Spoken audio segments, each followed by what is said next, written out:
But what happens is that this generates a shearing motion on the cribriform plate, and the olfactory nerve is severed. And if it's completely severed, it's lost.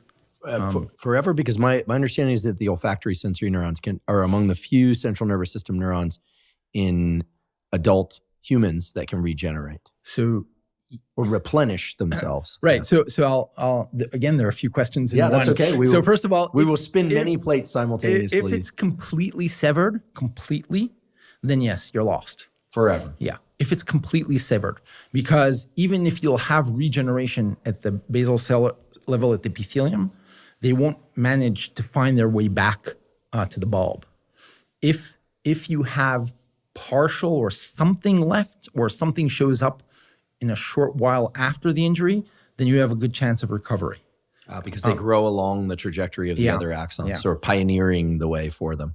Assumingly, yeah. Interesting. And so basically, and basically the time frame, and it's funny, I get a lot of emails on this, although I'm not a medical doctor, but I get a lot of emails from people who have lost their sense of smell, because it's very distressing. And now more people know this because of COVID, that it's very distressing.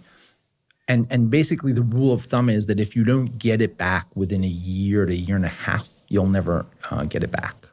My understanding of the statistics on olfactory loss in COVID and other viral type infections is that, first of all, I experienced that when I got COVID. Including total anosmia? For one day.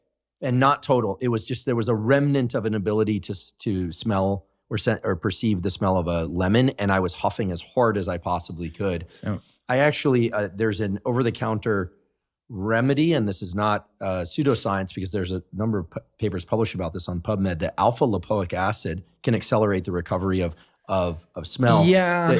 And so that's something that it worked successfully for me. I'm not saying that that's the only route. You don't know if it worked successfully for you or if you would have recovered anyway. I mean, you didn't do a controlled study. True, but I was not willing to do the control experiment. Exactly. So yeah, let me say two things on this front. First, the data on the alpha-lipoic acid is yeah, it's not overwhelming. Yeah, but losing your sense of smell is overwhelming. Yeah, no, I know. So I think people feel desperate. One word about smelling the lemon, and this is I'll take that opportunity to share more information.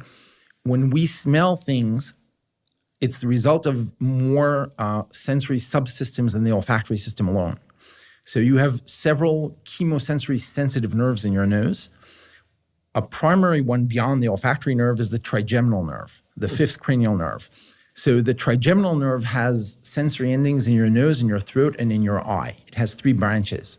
That's why an onion has a smell and burns your eyes and burns in your throat. Is that why? It's trigeminal, yeah. The tearing of cutting an onion is trigeminal. It's a trigeminal reflex. Amazing. We talked about trigeminal in the context of headache during a headache episode. It's a trigeminal reflex. So the lemon you were smelling may have been a trigeminal sensation. So smelling the lemon with my eyes is what you're saying. Well, no, with your nose, but with your trigeminal receptors and not your olfactory receptors. So within olfaction researcher jargon, there's what we refer to as pure olfactants. These are odors that will stimulate your olfactory nerve alone. They won't influence your trigeminal nerve at all. And an example, just to get a sense of what that might be, would be the coffee right here is a pure olfactant. Vanilla is a known pure olfactant. These things have no trigeminal activation. But as long as we're on this topic, and we'll weave back and forth, but I'm glad we are on this topic because a tremendous number of people wrote to me during the pandemic and continue to about olfactory loss. I've heard of this olfactory training whereby if you have a partial or even complete loss of primary olfaction, right, that one is encouraged to smell a number of different smells. I grew up studying activity-dependent wiring of the nervous system. It makes total sense to me why keeping neurons active keeps them alive. So this is not fire together, wire together type thing. By the way, that's a quote from Carla Schatz, not Donald Head, folks, or me. But this is about keeping neurons electrically active, in this case olfactory neurons, in order to maintain their connections, because otherwise they will die. Olfaction is a definite use it or lose it system. And so that makes total sense. And indeed, there's very strong evidence for success of the training programs, more than the alpha-lipoic acid. Great to know. And so that's a real thing. And what's cool about that is that you don't need to go out and buy expensive things, although you can. Of course, there are people who are capitalizing on this commercially already, but you can just take things from your refrigerator or your makeup cabinet or whatever and smell them, attentionally and constantly and sniff them, and that exposure will help you recover. There is good data on that by now. You made that point in passing about regeneration in the olfactory system. Indeed, one of the cool things. So in olfaction, you can study many things through olfaction. And indeed, one of them is neuroregeneration, because the olfactory neurons are really the only neurons that do that systematically in the adult mammalian brain. And whether the human olfactory system shows the same level of regeneration as it does in other mammals is and was somewhat questionable. And I'm just bringing that up to share a really cool study that was published in Neuron, I think somewhere around 2014, where to address this question, I just really like the idea of doing that. What the authors did was look at, in postmortem, they looked at levels of C14 in adults who were exposed to atomic bomb experiments, right? So you can actually look at these neurons and time them based on exposure to radiation. And that paper suggested that there's not as much turnover in the human olfactory bulb as there is in other mammals. Other lines of data suggest otherwise. So this is kind of a debated question as to what extent of neurodegeneration you have in the human olfactory system as opposed to other mammals. But that was just a really cool paper, I think, of doing that. Fascinating. No, Should I finish the path just so Please, we have the so we said so information then synapses at the olfactory bulb from the olfactory epithelium, and the pattern of that synapsing follows what's referred to as the most extreme case of convergence in the mammalian nervous system. More specifically, what happens is that all the receptors of a given subtype, and remember in humans we said we have about 350, in the mouse we have about 1,200 probably. So all the receptors of one subtype converge to one location in the bulb. And this location is referred to as a glomerulus, or in plural, glomeruli. And that may be a slight oversimplification. It's in fact two glomeruli. There's a mirror cut line.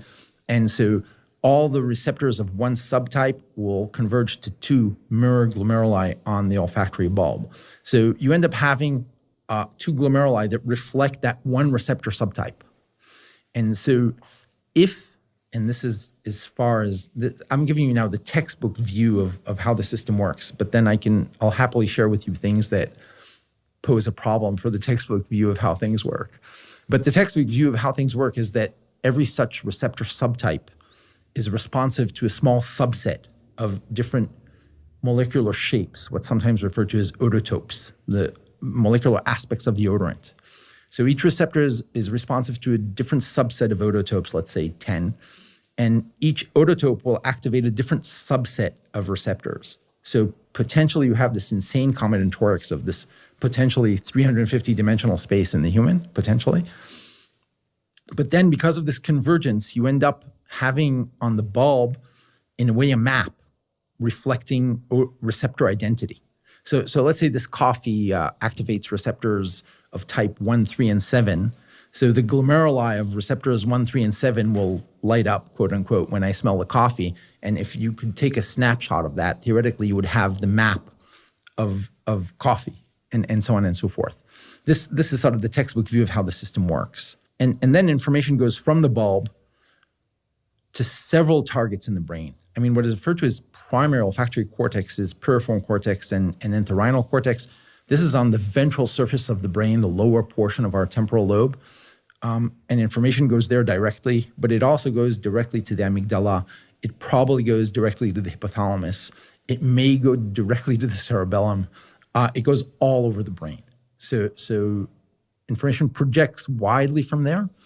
And as far as people understand, the map that may exist on the bulb doesn't exist in the rest of the brain, and the understanding of how coding occurs in the rest of the brain is murky. Commonly one hears that the memories that we have of odors are somehow more robust than the memories of other perceptual events in our life. I don't know if this is true or not, but people will say, for instance, I can still remember the smell of my grandmother's hands or the smell of cookies in her kitchen. At a minimum, it points to the fact that smell and memory are closely linked. And you just mentioned a direct, multi-station, but nonetheless somewhat direct path from the nostrils to the hippocampus, one of the primary encoding centers of memories. Two synapses away. Yeah, which is a remarkably short pathway, considering that, for instance, just by example, because some of our listeners won't be familiar with this, but some will, that sound waves that are transduced into neural signals at the level of the inner ear go through many stations before they arrive at the location in the brain where we make sense of those sound waves as voices or music, et cetera. Whereas olfaction is more of a direct route to the memory centers. Is there any just so story or real objective truth to the idea that olfactory memories are formed more easily or maintained longer or more robustly than other sorts of memories? So yes, but first I should say that I'm not an authority on olfactory memory. Olfactory memory is a huge field of research, and somehow our lab has never really gone much into that. Although, again, the same student I happened to talk about before, Yarai Sharoun, who's again now a faculty at Tel Aviv,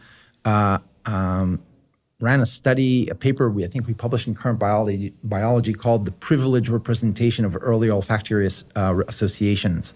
Basically, there's something about the first time you experience a smell that generates a particularly robust representation, more than other sensory stimuli. And that's what she, in fact, compared. So there's something about the first exposure to a smell in terms of the brain encoding that etches it into our being. And this is an effect that has, it has echoes, of course, in literature. I mean, the biggest cliche in this is to bring up the Proust effect, right? So the Proust effect is when he ate the Madeleine, and the taste and smell immediately reminded him of an event in his childhood where the same Madeleine appeared. But that's something very real. There's a lot of research on it, not coming from our work. So I'm not an authority. But it does sound like there's something special about olfaction. And that doesn't mean that there isn't something special about vision or audition. Each one has its own unique I'm the last tones. to argue that there's something special about olfaction. And my students make fun of me because they say, and there's some truth to that I try to explain everything through the olfactory system. I mean, for me, everything is olfactory. So yes. Through the lens of the nose. I'd like to take a quick break and acknowledge one of our sponsors, Athletic Greens. Athletic Greens, now called AG1, is a vitamin mineral probiotic drink that covers all of your foundational nutritional needs. I've been taking Athletic Greens since 2012, so I'm delighted that they're sponsoring the podcast. The reason I started taking Athletic Greens and the reason I still take Athletic Greens once or usually twice a day is that it gets me the probiotics that I need for gut health. Our gut is very important. It's populated by gut microbiota that communicate with the brain, the immune system, and basically all the biological systems of our body to strongly impact our immediate and long-term health. And those probiotics in Athletic Greens are optimal and vital for microbiotic health. In addition, Athletic Greens contains a number of adaptogens, vitamins, and minerals that make sure that all of my foundational nutritional needs are met, and it tastes great. If you'd like to try Athletic Greens, you can go to athleticgreens.com/Huberman, and they'll give you 5 free travel packs that make it really easy to mix up Athletic Greens while you're on the road, in the car, on the plane, etc. And they'll give you a year's supply of vitamin D3K2. Again, that's athleticgreens.com/Huberman to get the 5 free travel packs and the year's supply of vitamin D3K2. When I was at Berkeley, I was walking across campus one day and I saw, I think students, but I saw people on their hands and knees with goggles on, gloves on, and I think their mouths were covered too. Everything was covered. And they were crawling along the ground And I thought this was peculiar, but then again, it's UC Berkeley. And the joke is to get noticed on the UC Berkeley campus, you have to be naked and on fire, right? One or the other would not be sufficient. Please don't run this experiment, anybody. It's that kind of place. Yeah. But nonetheless, a paper came out a few years later describing the results of what turned out to be your experiment that your laboratory was running, which was having people follow an odor trail with their nose. And my understanding is that people can improve their ability to track scents quite robustly, especially if we deprive them of vision and somatosensation, that is touch and some other sensations. Maybe you could just tell us a little bit about that study. And Sure. I think in our audience, I'm suspecting that many people have a keen sense of smell. I have a family member who just like can detect any negative, putrid odor in the environment, but also good odors exquisitely well. And I have other family members whose sense of smell is quite poor. I'd love for all of those people to learn a bit about what is possible in terms of training up or improving our ability to smell, and perhaps in the context of that study, if you will. Yeah. So first, before even talking about improving, just off the bat, humans have a remarkable sense of smell.